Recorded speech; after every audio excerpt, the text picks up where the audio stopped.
I am there to be of service. I view my job as I believe every musician should always view their job because it keeps you humble. We are here to be of service. So I'm here to be of service to my boss, to the other band members, and of course to the audience. I'm fully prepared. I always chart everything out if I haven't done it. I make sure that I know everything, and I just want to make everything as easy as possible for everybody else. My philosophy has always been, hey man, if everybody else is happy around me, I'm happy. So for me, I'm just trying to help make it easy for everybody, especially her, because it needs to be spot on for her. And I've been working with her for 12 years, and I've been touring now for 30 years. So I've learned a few things in my life. I have my same protocol. I do my same charting that I always do, my charting system. And I have my charts, and I may be looking at stuff. By the time we go into full production rehearsal, the charts are pretty much gone.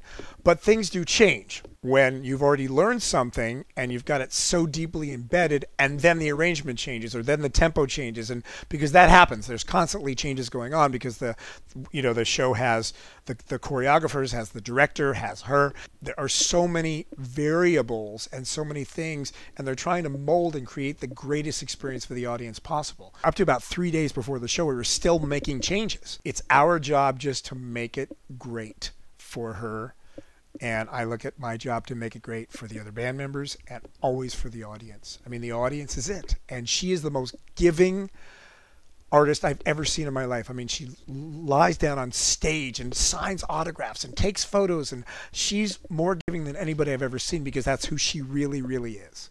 I depend on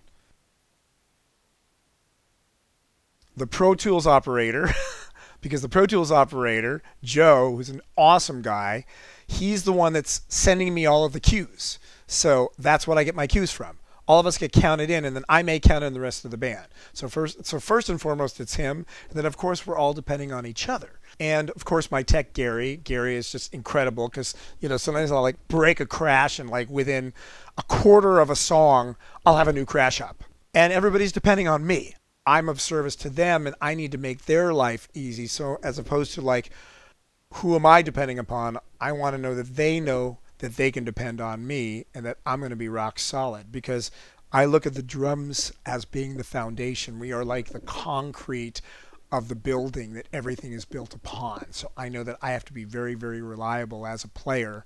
I mean, at my level, there are no small moments. Every detail is absolutely critical, and I pay attention to every single nuance. Well, it's not that I have doubt, but occasionally something will be slightly askew for me, and I'm usually the only one that notices it. Or occasionally I'll drop a stick because, when I'm playing, it's like I'm playing really big, and the bigger I play, the looser I am. So occasionally a stick flies out, so I try to make that seamless.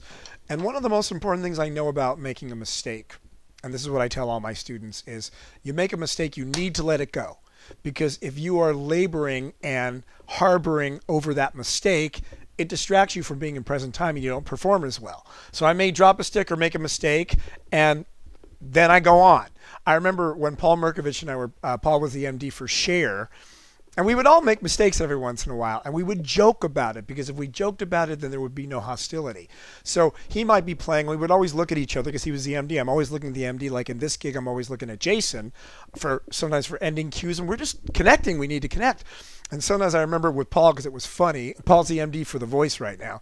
Like if he'd be playing, he'd make a mistake, he'd look at me, he goes, I suck, Or if I made a mistake, I'd look at him and go, I suck. And he goes, yeah, you do. And so we joke about it because everybody makes mistakes. It's just a part of it. Fortunately for drummers, most of the mistakes that we can make are ones people aren't going to notice unless we totally drop a beat or mess up. And I don't do that. I mean, I might drop a stick, and I might, I might perform a fill slightly different than I had planned. But for me, it's like I'm such a perfectionist that if there's a slight flam when I'm playing with a click, I'll notice that and I'll go, wow, I just flammed. There was one night where I dropped a stick and I had a horrible recovery, and everybody noticed. Because normally if I drop the stick, I pick one up, I might miss a snare beat at the most. This one, I missed a kick and a snare. And it was and that was when I was going, oh man, I've never done that before. But sure enough, after the gig, even the manager's like, what happened? It does happen every once in a while, and you just got to let it go, because it only intimidates you and inhibits you if you're putting your energy on your mistake. We get what we focus on. So I just got to focus back on being in the groove and having a great time and providing that service. If I'm going, oh, damn, I made that mistake, and I keep on thinking about that, well, I'm more prone to make a mistake again because I'm focusing on mistakes. Regardless of what happens, you just go forward, you move forward, you focus on the goal. Keep your eyes on the goal, not the barrier. You got to be goal-oriented and goal-fixated, not barrier-fixated, because you get what you think about. I laugh to myself, and I literally do, and I go, I made a mistake. Okay, now I'm just going to play even more grooving and just make up for it. And then I become even more determined, so to speak, and even more motivated.